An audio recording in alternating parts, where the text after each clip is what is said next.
आप सभी दर्शकों का अन्नदाता कार्यक्रम में स्वागत करती हूं। हमारे देश का किसान जन का पोषक है, वो श्रम का देवता है, अन्नदाता है, उसमें ही भारत की आत्मा निवास करती है। ऐसे ही किसानों की प्रगति के लिए हम खेतीबाड़ी से जुड़ी हुई बहुत सी नई लाभकारी जानकारियां हर रोज सुबह लेकर आते हैं। तो चलिए कार्यक्रम शुरू करने से पहले देखते हैं क्या है आज के अन्नदाता कार्यक्रम में। अरहर की फसल लगाएं, अच्छा लाभ कमाएं।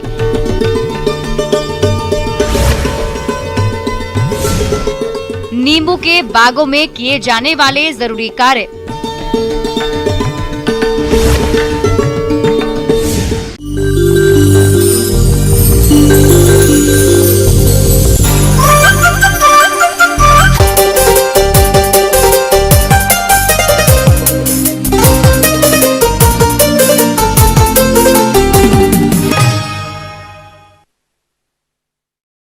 खरीफ मौसम में उगाई जाने वाली दलहनी फसलों में अरहर का प्रमुख स्थान है और यदि किसान भाई इसकी उन्नतशील प्रजातियों का चयन कर वैज्ञानिक तरीके से खेती करें तो अधिक उपज ले सकते हैं।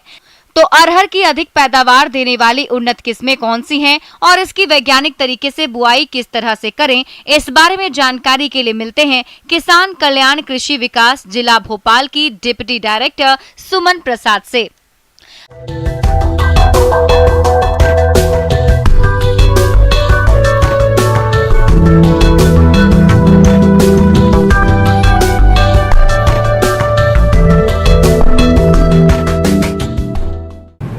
नमस्कार किसान भाइयों, आज हम आपको खरीफ फसल में बोई जाने वाली अरहर फसल की काश्त के बारे में जानकारी देंगे।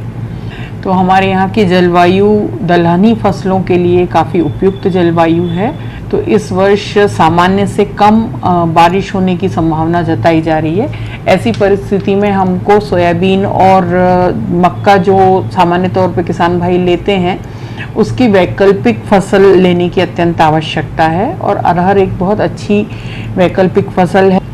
प्रजातियों की यदि हम बात करें तो बहुत सारी प्रजातियां विभिन्न प्रकार की अरहर में आ चुकी हैं, परंतु ये जो पूसा 116 प्रजाति है ये किसान भाइयों के लिए एक नई वैरायटी है जो कि 100 दिन 120 दिन 130 दिन के अंदर किसान भाई इसको ले सकते हैं। इसके अलावा जैसे मैंने कहा कि मेड़ पे और अंतर्वर्ती फसल के रूप में जो किसान भाई लेते हैं बहुत सारी अच्छी प्रजातियां उपलब्ध हैं। राजेश्वरी, पूसा अरहर 17-1, पूसा अरहर 2018-4, अश्लेषा, ऐसी बहुत सी प्रजातियां हैं जो कि मध्य प्रदेश के लिए उपयुक्त हैं। किसान भाइयों, अरहर की फसल से अधिक उत्पादन प्राप्त करने के लिए भूमि का चयन करना जरूरी होता है। इसी बात को ध्यान में रखते हुए आप अरहर की खेती के लिए समुचित जल निकासी वाली मध्य से भारी काली भूमि जिसका पीएच मान 7.0 से 8.5 का हो उत्तम मानी जाती है। इसके बाद खेत की तैयारी के लिए मिट्टी पलटने वाले हल से एक जुताई की जाती है। उसके बाद 2 से 3 जुताइयां देशी हल या कल्टीवेटर से करके प्रत्येक जुताई के बाद खेत में पाटा चलाना आवश्यक है, जिससे ढेले टूट जाते हैं और भूमि में नमी का संरक्षण भी होता है। अगर मैं उर्वरक उपयोग की बात करूं तो उर्वरक उपयोग अरहर फसल, क्योंकि जैसा मैंने बताया कि ये फली वाली फसलें हैं जो कि नाइट्रोजन फिक्सेशन करती हैं, तो बहुत अधिक उर्वरक देने की इसमें आवश्यकता नहीं होती। अगर बोनी के पूर्व गोबर की खाद थोड़ी सी अगर खेत में मिलाई जाए तो बहुत अच्छा इसका जो रिज़ल्ट है वो मिलता है। इसके अलावा 20 किलो नत्रजन और 60 किलो स्फुर की इसमें आवश्यकता है, जो कि 3 बैग डीएपी पर प्रति हेक्टेयर देकर बोनी के टाइम पर इसकी पूर्ति की जा सकती है। किसान भाइयों, अभी आपने अरहर की फसल से अधिक उत्पादन प्राप्त करने के लिए खेत की तैयारी और खाद उर्वरकों के प्रयोग विधि के बारे में जानकारी हासिल की। अब आइए जानते हैं अरहर बुआई की वैज्ञानिक तकनीक के बारे में। जल्दी पकने वाली जातियों का 20 से 25 किलोग्राम एवं मध्य पकने वाली जातियों का 15 से 20 किलोग्राम बीज प्रति हेक्टेयर बोना चाहिए। दलहनी फसलें हैं, इसमें बीजोपचार भी बहुत महत्वपूर्ण है किसान भाइयों। कोई भी बीज बिना बीजोपचार के नहीं बोना चाहिए और यही चीज़ अरहर पे भी लागू होती है। अरहर की एक बहुत प्रमुख समस्या है उकटा रोग, और इससे बहुत आसानी से निजात मिल सकती है यदि आप समय पर बीजोपचार करके बीज को बोनी करेंगे। तो इसके लिए आपको थायराम और कार्बनडाजिम का कॉम्बिनेशन मिल जाएगा मार्केट में। बहुत सारी कंपनियां आजकल थायराम और कार्बनडाजिम का कंबाइंड कॉम्बिनेशन भी उपलब्ध करा रही हैं। दोनों दवाइयों को अलग अलग भी दिया जा सकता है मिला के, या फिर उसका कॉम्बिनेशन लेके भी दिया जा सकता है। 2.5 ग्राम से 3 ग्राम प्रति किलो बीज से बीजोपचार इसमें करने की आवश्यकता है। जो किसान भाई केमिकल बीज उपचार नहीं करना चाहते हैं वो ट्राइकोडर्मा का उपयोग कर सकते हैं। ट्राइकोडर्मा में मात्रा 5 ग्राम प्रति किलो बीज के अनुसार से उपयोग करना होगा। उपचारित बीज को राइजोबियम कल्चर 10 ग्राम प्रति किलोग्राम बीज के हिसाब से उपचारित कर लगावें। किसान भाइयों, अरहर की बोनी वर्षा प्रारंभ होने के साथ ही कर देनी चाहिए। इसके अलावा जून के अंतिम सप्ताह से लेकर जुलाई के प्रथम सप्ताह तक बोनी करना अच्छा होता है। अरहर की बुआई हमेशा कतारों में करनी चाहिए, जिसमें शीघ्र पकने वाली जातियों के लिए कतार से कतार की दूरी 60 सेंटीमीटर और मध्यम देर से पकने वाली जातियों के लिए 70 से 90 सेंटीमीटर होनी चाहिए। इसके साथ ही साथ कम अवधि की प्रजातियों के लिए पौधे से पौधे का अंतराल 15 से 20 सेंटीमीटर और मध्यम देर से पकने वाली जातियों के लिए 25 से 30 सेंटीमीटर दूरी रखते हुए अरहर के बीजों की बुआई करें। तो नींदा एक बहुत समस्या खरीफ की फसलों में है, बड़ी समस्या है। इसलिए 2 तरीके से हमको नींदा नियंत्रण के ऊपर काम करने की आवश्यकता है। वैसे तो जो सबसे अच्छा तरीका होता है वो ये है कि हम हाथ से निंदाई करें। अगर हमारे पास ज़मीन बड़ी है किसान भाइयों के पास तो हो सकता है कि हाथ से नींदा का उपचार करना या निकालना संभव नहीं हो सकता। ऐसी स्थिति में मैं 2 तरह के जो हमारे नींदानाशक हैं उनके उपयोग की सलाह देती हूँ, लेकिन सलाह देने के पहले इस बात का किसान भाई अवश्य ध्यान रखें कि जब हम रासायनिक नींदानाशी उपयोग करते हैं तो जो समय सीमा बताई गई है वो अत्यंत आवश्यक है कि उसका पालन किया जाए। जैसे हम एक प्री इमर्जेंस वीडिसाइड पेंडिमिथलिन का उपयोग की सलाह देते हैं, लेकिन ये अत्यंत आवश्यक है कि खेत में बीज जाने के 72 घंटे के अंदर आप उस नींदानाशक का प्रयोग करें। वैसे अरहर बहुत जिसको कहते हैं हार्डी फसल है, जो कि बहुत आसानी से उगाई जा सकती है। बहुत अच्छी हल्की भूमियों में भी अच्छा उत्पादन दे देती है और बहुत अच्छा भाव किसान भाइयों को मिलता है। किसान भाइयों, अब लेते हैं एक छोटा सा ब्रेक।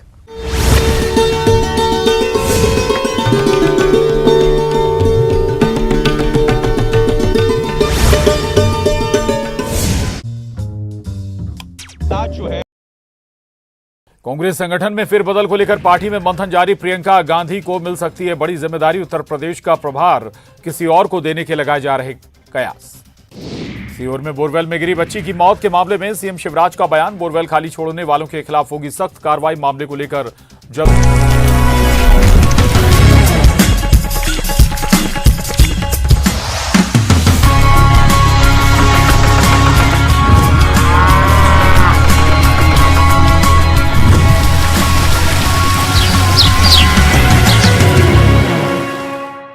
ब्रेक के बाद आप सभी दर्शकों का अन्नदाता कार्यक्रम में स्वागत है।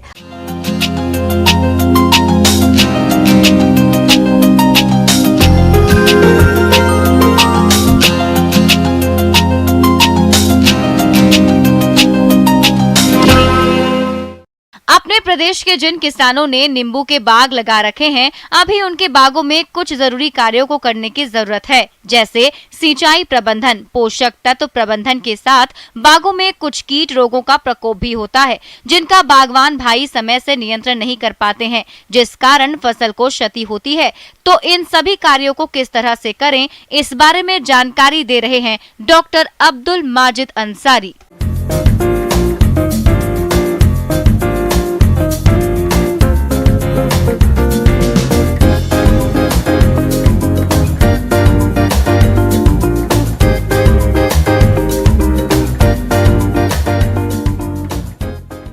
नींबू की जो नए या पुराने बागान है उसका प्रबंधन की विशेष जानकारी के साथ।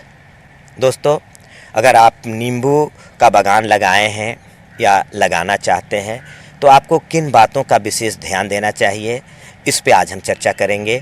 जैसा कि हम सभी जानते हैं नींबू का डिमांड बाज़ार में बहुत अधिक है। सबसे पहले तो हम बता दें कि आमतौर पर जो नींबू है उसको दो ग्रुप में हम लोग बांटते हैं। एक को लाइम कहते हैं, दूसरे को लेमन कहते हैं। अब हिंदी में आप जिस तरह से कह ले, लाइम मतलब नींबू, लेमन मतलब कागजी, ऐसे भी कह सकते हैं, लाइम और लेमन। यह बहुवर्षीय बागवानी फसल है। अच्छी उपज लेने के लिए नियमित रूप से खाद और उर्वरक देना चाहिए, जिससे पौधे का विकास अच्छी तरह से हो और अच्छी गुणवत्ता के फल प्राप्त हो। पौधे को प्रथम वर्ष 10 किलो गोबर की खाद, 1 किलो नीम की खाद का भी प्रयोग बहुत लाभकारी होता है। इसके अतिरिक्त 250 ग्राम सूक्ष्म पोषक तत्व वर्ष में एक बार पौधों को देना चाहिए। घुलनशील उर्वरकों के छिड़काव से पैदावार काफी अच्छी मिलती है।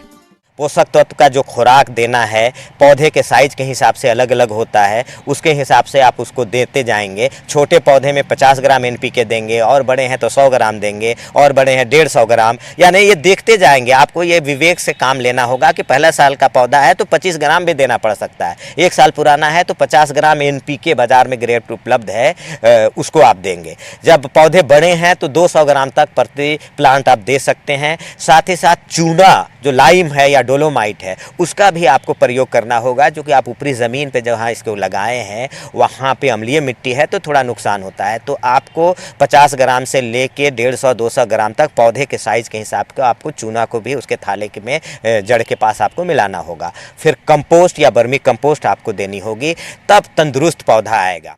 खेती में हो सके तो ड्रिप सिंचाई का उपयोग करना चाहिए। बाग में बरसात का पानी का रुकाव न हो, इसका ध्यान रखना चाहिए। बाग को खरपतवार मुक्त रखना चाहिए। इसके लिए पौधों के आसपास 1 मीटर तक खुदाई कर थाला बनाएं और पौधों के मुख्य तने को बोर्डो मिश्रण से पुताई कर दें। बाग में कैंकर, श्यामवर्ण, गोंद रिसाव जैसे रोगों के साथ साथ अनेक प्रकार के विषाणु जनित रोग लगते हैं। अक्टूबर के महीने में बरसात के बाद सफाई कर दिए, कटाई छटाई कर दिए, उसके बाद ब्लू कॉपर और चूना का आप एक लेप कर दें। छोटे पौधे हैं तो 1 फीट, बड़े पौधे हैं तो 2 से 2.5 फीट की ऊंचाई तक उसके तने पे लेप कर दें, और ब्लू कॉपर का 2 ग्राम प्रति लीटर के हिसाब से पूरे पौधे में छिड़काव भी कर दें। एक सिस्टेमिक इंसेक्टिसाइड चाहे क्यूराक्रोन या इमिडाक्लोरपिड का आप छिड़काव कर सकते हैं, और जो भी आपको पोषक तत्व देना है वो उस समय आप दे दें। और सिंचाई के लिए आप थाले बना दें, या ड्रिप लगाए हैं तो ड्रिप को चालू कर दें। इस प्रकार सिट्रस सैला, नींबू की तितली, लीफ माइनर, सफेद मक्खी, छाल खाने वाले कीट, थ्रिप्स, मिलीबग जैसे कीट भी प्रभावित करते हैं। तितली के गीडार नई पत्तियों को काट कर खा जाते हैं, जबकि सैला पत्तियों के रस चूस कर पौधों को नुकसान पहुंचाते हैं। इसके नियंत्रण के लिए कीड़ों को चुनकर मारें और पौधों पर मोनोक्रोटोफास दवा छिड़काव करें। तो ये ध्यान रखेंगे 2 से 2.5 फीट की ऊंचाई तक हम ऐसे शुरू से ही पहले साल से ही ऐसे कटाई छटाई करते रहें कि एक मजबूत तना को छोड़े 2-2.5 फीट की ऊंचाई के बाद 3 अलग दिशा में 3 तना जाएगा। और जब भी आप कटाई छटाई इसका करें तो बाजार में ब्लू कॉपर नाम की एक बहुत अच्छी दवा उपलब्ध है। इसका 2 ग्राम प्रति लीटर के हिसाब से आप इसको पूरे में छिड़काव कर दें। मोटे टहनियों को काटे हैं तो उसमें इस ब्लू कॉपर का लेप लगा दें घोल बना के, छोटे बरस लेके। ये काम आप करते रहे। कीड़े भी इसमें बहुत लगते हैं, नन्हे पौधे से लेके बड़े पौधे तक में। खासकर इसमें सिट्रस बटरफ्लाई करके एक आता है, तो इस कीड़े का बड़े बड़े पिल्लू होते हैं। शुरू में हल्के हरे रंग के होते हैं, धीरे धीरे डार्क में गहरे हरे रंग होते हुए ब्राउन बड़े होते चले जाते हैं, और ये पूरे के पूरे पत्ते को खाने लगते हैं।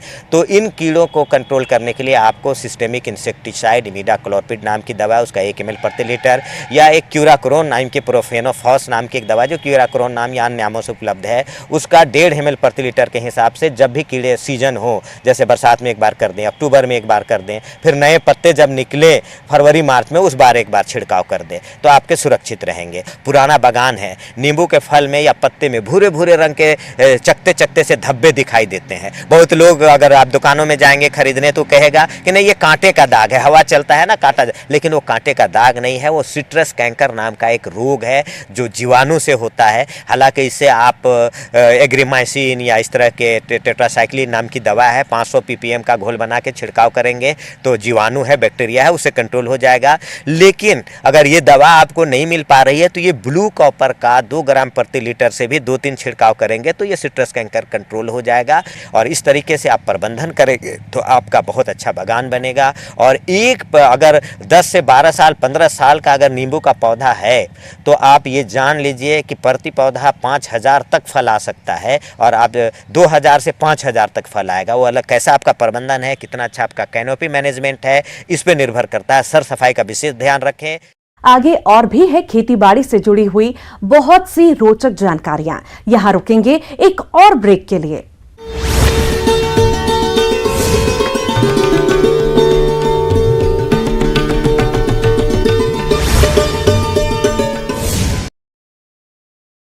कांग्रेस संगठन में फिर बदल को लेकर पार्टी में मंथन जारी। प्रियंका गांधी को मिल सकती है बड़ी जिम्मेदारी। उत्तर प्रदेश का प्रभार किसी और को देने के लगाए जा रहे कयास।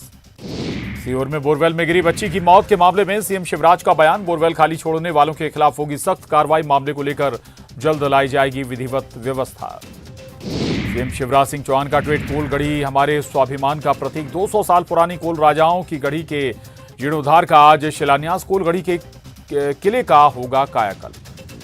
एमपी में विधानसभा चुनाव से पहले वोटर्स को साधने में जुटे मंत्री। भागवत कथाओं के साथ सामूहिक विवाह का कर रहे आयोजन। मंत्री गोपाल भार्गव ने 2100 लड़कियों के विवाह आयोजन में दिया लोक लुभावन ऑफर।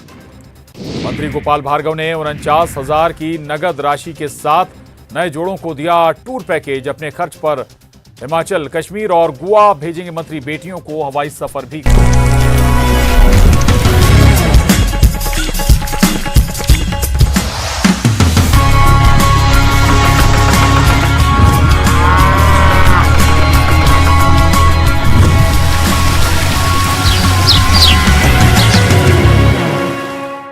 ब्रेक के बाद एक बार फिर से आप सभी दर्शकों का अन्नदाता कार्यक्रम में स्वागत है।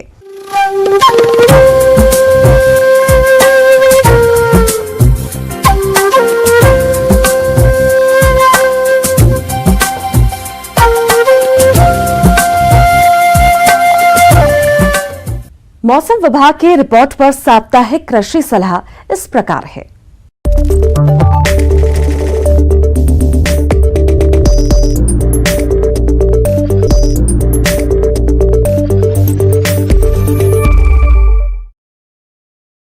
ग्रामीण कृषि मौसम सेवा, भारत मौसम विज्ञान विभाग, जवाहरलाल नेहरू कृषि विश्वविद्यालय आंचलिक कृषि अनुसंधान जबलपुर द्वारा भेजे गए मौसम पूर्वानुमान रिपोर्ट के आधार पर जिला छिंदवाड़ा और इससे लगे जिलों के किसान भाइयों को सलाह दी जाती है कि इन क्षेत्रों में आने वाले दिनों में हल्के से मध्यम बादल छाए रहने एवं गरज और बिजली के साथ हल्की बारिश होने और दिनांक 11 जून को गरज के साथ बिजली की संभावना है। अधिकतम तापमान 39 से 40 डिग्री सेल्सियस और न्यूनतम तापमान 23 से 24 डिग्री सेल्सियस के मध्य रहने की संभावना है। आने वाले दिनों में हवा उत्तर पश्चिम व पश्चिम दिशाओं से 13 से 17 किलोमीटर प्रति घंटे की गति से चलने की संभावना है। ऐसे में इन क्षेत्रों के किसान भाइयों को सलाह दी जाती है कि खरीफ फसलों की बोनी से पहले आवश्यक आदान जैसे बीज, उर्वरक, खरपतवार नाशक, फफूंदनाशक, जैविक कल्चर आदि का क्रय कर उपलब्धता सुनिश्चित करें। वर्षा के आगमन के पश्चात बोनी हेतु मध्य जून से जुलाई के पहले सप्ताह का समय उपयुक्त है। मानसून आगमन के पश्चात जिन स्थानों पर लगभग 100 मिलीमीटर प्रति 4 इंच वर्षा हो गई है वहां बुआई करना उचित होता है। भूमि की किस्मों के अनुसार संकर मक्का का चयन करें। साथ ही साथ शासकीय अनुसंधान द्वारा विकसित JM 215, JM 216, JM 218, HQPM 1, HQPM 5, विवेक 1 एवं PJHM 1 संकर किस्म इन प्रजातियों के बीज की व्यवस्था करें और बीज उपचारित करके ही बोएं। खेतों की अंतिम जुताई से पहले अनुशंसित गोबर की खाद 10 टन प्रति हेक्टेयर या मुर्गी की खाद 2.5 टन प्रति हेक्टेयर की दर से खेत में डालकर अच्छी तरह से मिट्टी में मिला दें। सोयाबीन की बीमारी से प्रतिरोधक क्षमता वाली किस्मों को लगाएं। इसमें JS 20-29, JS 20-34, JS 20-69, JS 20-94, JS 20-98, JS 20-116 का चयन करें। उपलब्ध सोयाबीन बीज का अंकुरण परीक्षण अवश्य कर लें। पीला मोज़ेक बीमारी की रोकथाम के लिए अनुशंसित कीटनाशक थायोमेथाक्साम 30 FS 10 मिलीलीटर प्रति किलोग्राम बीज की दर से या इमिडाक्लोप्रिड 48 FS 1.2 मिलीलीटर प्रति किलोग्राम बीज की दर से बीज उपचार करके बुआई करें। खेतों की अंतिम जुताई के पूर्व अनुशंसित गोबर की खाद 5 टन प्रति हेक्टेयर असिंचित क्षेत्रों में या 10 टन प्रति हेक्टेयर सिंचित क्षेत्रों में डालकर अच्छी तरह से मिट्टी में मिला दें। कपास की बुआई जून के पहले सप्ताह से दूसरे सप्ताह में अनुशंसित दूरी पर करें। बुआई के समय NPK 30-60-60 किलोग्राम प्रति हेक्टेयर की दर से उपयोग करें। गलघोंटू व जहरी बुखार के टीके लगवाएं ताकि बारिश के मौसम में इन बीमारियों के प्रकोप से पशुओं को बचाया जा सके। पोषक तत्वों की आवश्यकता की पूर्ति के लिए पशु के अनुसार हरा चारा और खनिज मिश्रण प्रदान करें। दूध उत्पादन करने वाले जानवरों को घर पर ही रखें और हरी घास खिलाएं। किसानों को डेयरी पशुओं के बछड़ों को कृमिनाशक दवा देने की सलाह दी जाती है।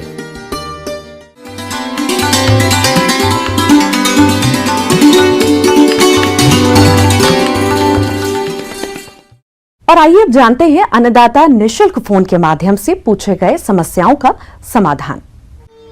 आज के अन्नदाता हेल्पलाइन में जिस प्रश्न को कार्यक्रम में शामिल किया गया है उसे पूछा है ग्राम लोहरी जिला जबलपुर के किसान सुरेश वाजपेयी ने। आप टमाटर की फसल में किए जाने वाले जरूरी कार्यों पर जानकारी चाहते हैं तो सुरेश जी आपकी जानकारी के लिए प्रस्तुत है कार्यक्रम का यह अंश। जो हमारी बहुत प्रमुख सब्जी है टमाटर, जो विटामिन सी का भी स्रोत है और हम जिसको कच्चे रूप में भी, सब्जी के रूप में भी, सुखाकर सूप के रूप में, तमाम रूपों में उपयोग करते हैं। ये एक ऐसी फसल है जो वर्तमान में पूरे वर्ष हमारे भोजन में शामिल है, खाद्य श्रृंखला में शामिल है। इसका जो हम उत्पादन करते हैं, इसमें उत्पादन में तमाम तरह की जो सावधानियां उनका हमें ध्यान रखना चाहिए। खरपतवार सभी फसलों के लिए हानिकारक होते हैं, पर बात करें टमाटर की तो खरपतवारों का नियंत्रण करना बहुत जरूरी हो जाता है, क्योंकि यह खरपतवार टमाटर की फसल को अधिक हानि पहुंचाते हैं। ऐसा इसलिए होता है क्योंकि टमाटर की जड़ ज्यादा गहरी नहीं होती है और सभी पौधे मिट्टी की ऊपरी सतह से पोषक तत्व लेते हैं। ऐसे में यदि पौधे के पास खरपतवार रहते हैं तो पौधे पर्याप्त मात्रा में पोषक तत्व ग्रहण नहीं कर पाते, जिससे उनका विकास रुक जाता है और पैदावार भी घट जाती है। इसलिए टमाटर के खेत में निराई गुड़ाई करके फसल को खरपतवारों से मुक्त करना चाहिए। आजकल तो जो डिटर्मिनेट टाइप की वैरायटी आती है जिनमें स्टैकिंग हम करते हैं, पौधों को सहारा देने का काम करते हैं, तो वो बहुत जल्दी हमें 20 दिन का हमारा टमाटर हो लगे हुए और हम स्टैकिंग शुरू कर दें।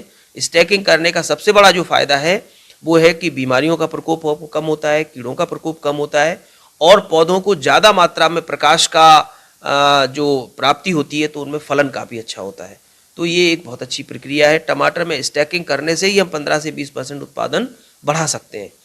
किसान भाइयों, किसी भी फसल से अधिक उत्पादन प्राप्त करने के लिए सिंचाई का अहम योगदान होता है। तो टमाटर की फसल में सर्दियों के मौसम में 10 से 15 दिन के अंतराल से और गर्मी के मौसम में 6 से 7 दिन के अंतराल में हल्का पानी देते रहें। अगर संभव हो सके तो कृषकों को सिंचाई ड्रिप इरिगेशन द्वारा करनी चाहिए। जो उर्वरक प्रबंधन है वो बहुत जरूरी है।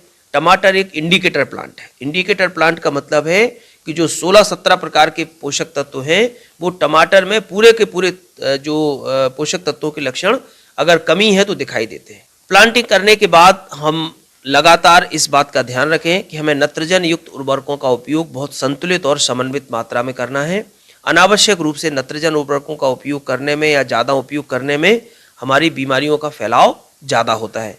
तो वर्तमान में जो नई तकनीकी है जैसे नैनो यूरिया है, नैनो DAP है, इनका हम उपयोग करें और NPK जो घुलनशील 19-19 या 18-18 आता है उसको हम ड्रिप से या स्प्रे के माध्यम से हम पौधों को दें, जिससे संतुलित मात्रा में पोषक तत्वों की आपूर्ति पौधों को होगी और निश्चित तौर पे हमारा उत्पादन भी अच्छा होगा। टमाटर की फसल में फल छेदक कीट का प्रकोप अधिक होता है। पहले इस कीट की इलिया पौधों की कोमल पत्तियों, तनों एवं फूलों को खाती है। उसके बाद यह सूड़ियां कच्चे पके टमाटर के फलों में छेद करके उनके अंदर गुद्दा खा जाती है। ऐसे टमाटर खाने लायक नहीं रहते हैं। इस कीट के नियंत्रण के लिए कीटग्रस्त फलों को तोड़कर नष्ट करें।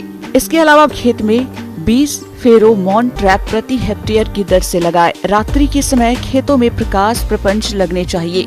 इस कीट के रासायनिक नियंत्रण के लिए इंडोस्कार्ब दवा की 1 मिलीलीटर दवा को प्रति लीटर पानी के हिसाब से घोल बनाकर छिड़काव करने पर इस कीट का नियंत्रण आसानी से हो जाता है। सबसे प्रमुख समस्या आती है वो आती है थ्रिप्स की। इसके अलावा व्हाइट फ्लाई, ये 2 रस चूसक कीट हैं। इनके नियंत्रण के लिए हमें सबसे पहला काम करना है नीले और पीले रंग के चिपचिपे प्रपंच लगाएं हम। पीले रंग का जो चिपचिपा प्रपंच है वो सफ़ेद मक्खी के लिए है और नीले रंग का जो चिपचिपा प्रपंच है वो थ्रिप्स के लिए है।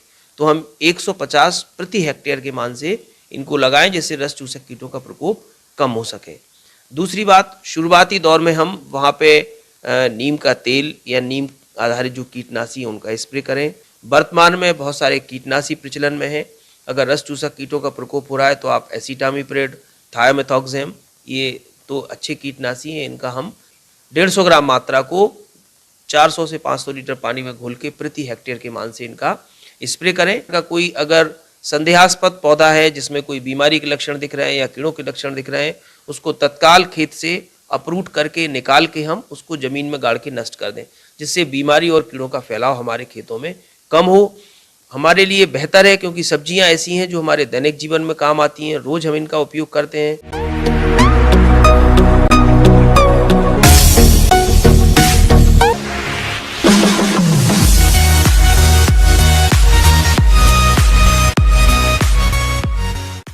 एक नजर डालते हैं राज्य के कुछ मंडियों के प्रमुख फसलों के बाजार भाव पर।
किसान भाइयों, कृषि संबंधित समस्या और सुझावों के लिए आप हमें इस पते पर संपर्क कर सकते हैं।